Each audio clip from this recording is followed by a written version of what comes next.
kaibigan.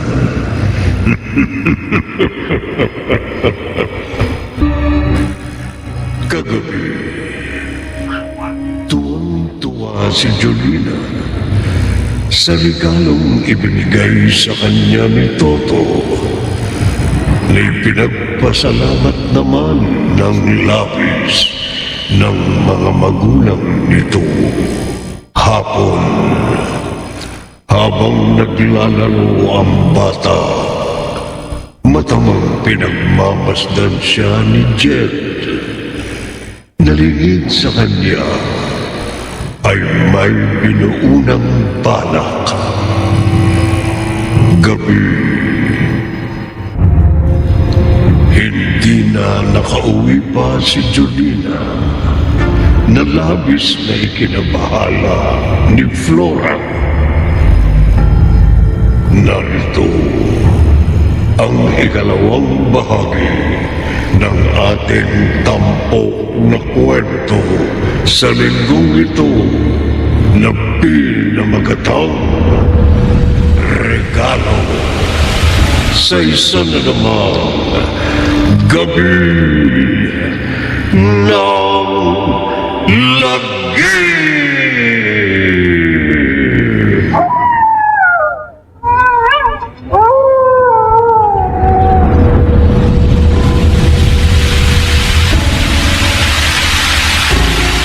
Ano, sabihin mo, nasaan ang anak ko? Nasaan si Jolina?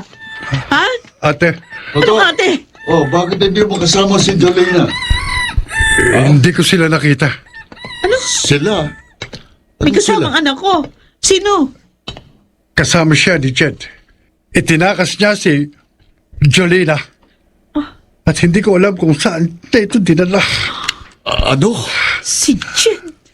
Nasa kanyang anak ko? Oh, Tinangay ng hayop na yon ang anak ko!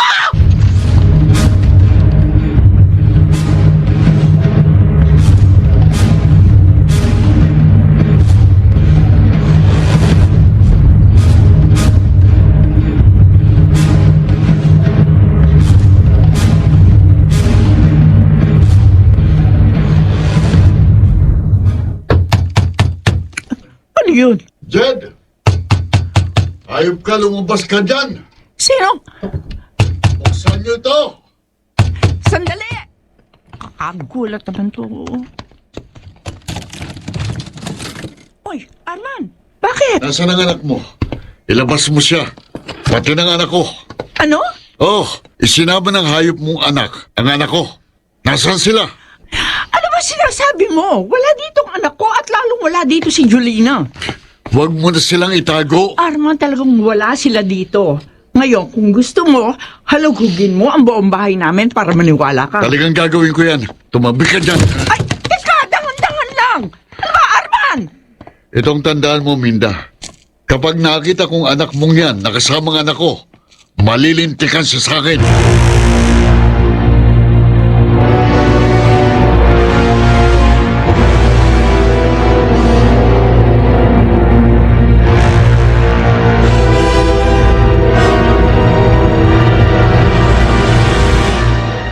Ano nangyari, Arman? Nakita mo ba? Hindi. Wala si Jed sa bahay nila. Oh, Diyos ko, baka kung ano na nangyari sa anak natin. Mabuti pa, ipaalam na natin sa mga otoridad ang bagay na ito. Sinabihan ko na si Toto na siya nang bahalang mag-report sa mga pulis ng tungkol sa nangyari. Walang niyang Jed yun. Nagawa niya ito sa anak natin. Hindi lang siya walang niya, Flora. Hayop siya. Hayop ang Jed na yun. At kapag may masamang nangyari sa anak ko, tinitiyak ko, papatayin ko siya.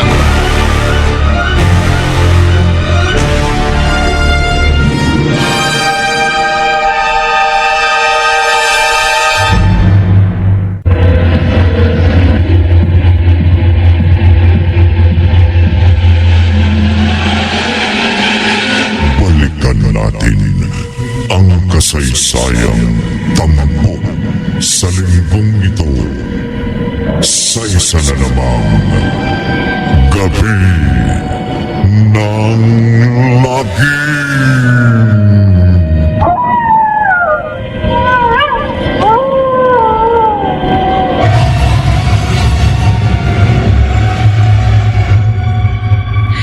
Ay, Usap-usapan sa lugar natin ang nangyari sa anak mo. Eh, kumusta? Ano nang balita? Wala pa nga ho, Chang. Sobrang nag-aalala na nga ako eh. Alos hindi nga ako makakain at makatulog kaiisip kay Jolina. Ano naman kasing naisipan ng batang yon? Bakit siya sumama sa Jed na yun? Ewan ko nga ho, hindi ko alam. O, siya. Umalma ka na lang muna. Maghintay na lang tayo. Naniniwala naman ako na walang masamang nangyari sa anak mo. Makikita rin siya. Makikita rin siya ni na Arman. Sana nga ho. Sana nga. Ano yun? Biglang humangin. Saan galing yun? Chang, Bakit? tingnan nyo. Doon sa labas ng bahay. Aha! May malaking asong itim. Nakatingin dito sa atin. Aba, oo nga. Kaninong aso ba yan? Ewan ko ho. Ngayon ko nga lang yan nakita. Nakakatakot Chang, naman. bigla tuloy akong kinilabutan.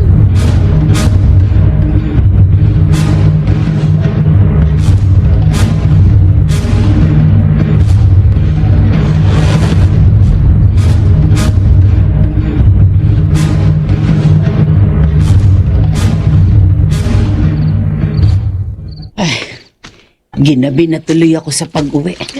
Di ko naman maiwan si Flora. Nag-aalala ako para sa kanya. Alam ko kung gaano kasakit ang nararamdaman niya dahil sa pagkawala ng kanyang anak. Dahil lintik naman kasing Jed na yun. Bakit ba niya naisipang itakas si Jolina? Abay, napakabata pa nito para gawin niya yun. Ano yun? Parang galing sa bahay ni... Jolina! Boses yun ni Toto. Siyang sumisigaw na yun.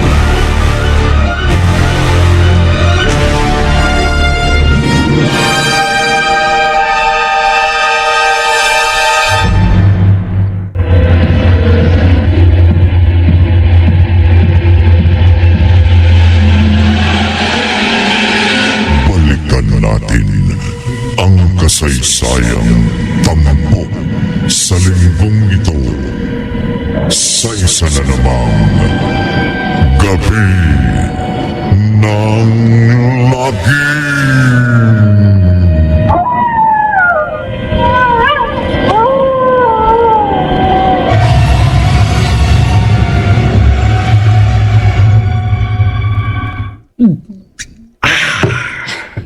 Ginulat mo ako kanina. Akala ko kung ano nang nangyari sa'yo. Hindi ba dapat kasama ka sa mga naghahanap kay Jolina at kay Jed? Bakit narito ka't naglalasing? Ay, naku po. Diyos ko. Toto, bakit ba?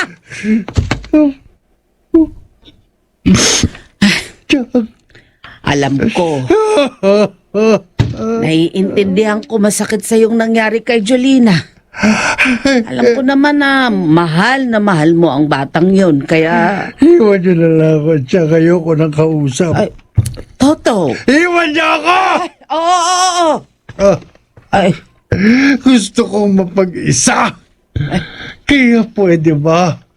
Huwag niyo na akong pakialaman. Umalis na kayo!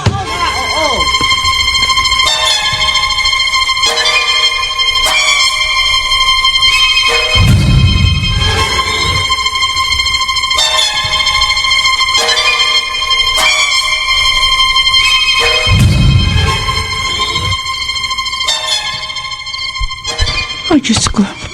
Ano na kaya nangyari sa anak ko? Bakit hanggang ngayon, hindi pa rin siya nakikita?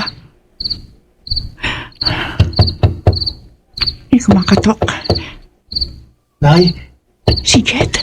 Nay! Si Jed nga. Bubuksan ko. Nay! Oh, anak. Nay! Bakit ngayon ka lang? Ano ba nangyari sa'yo? Halika. Pumasok ka, madali. Kamamaya, may makakita pa sa'yo. Oo. Isa rin yung mabuti ang pinto ko, Nay. Anak, bakit mo ginawa ginawa yun? Nay, Nasaan siya? Nasaan si Jolina? Nay, Bakit? Ibinalik mo na ba siya sa kanila? Ha, anak?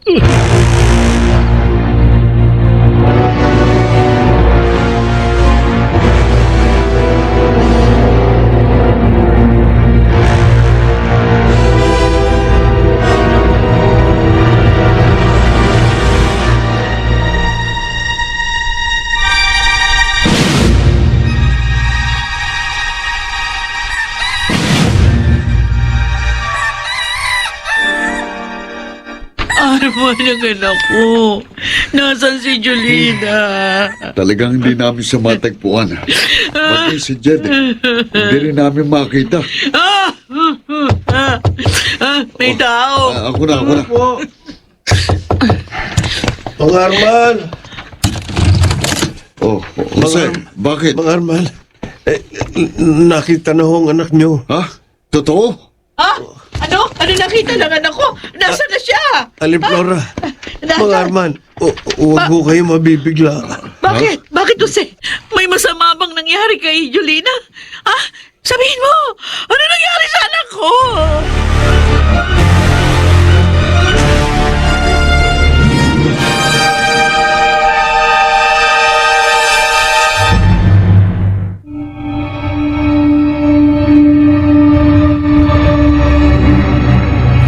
Ano ang nangyari kay Jolina? Tuluyan na nga kaya siyang napahamak? Pakinggan bukas ng gabi ang ikatlong bahagi ng ating tampok na kwento sa linggong ito na pinamagatang regalo sa isa na naman gabi ng lagi.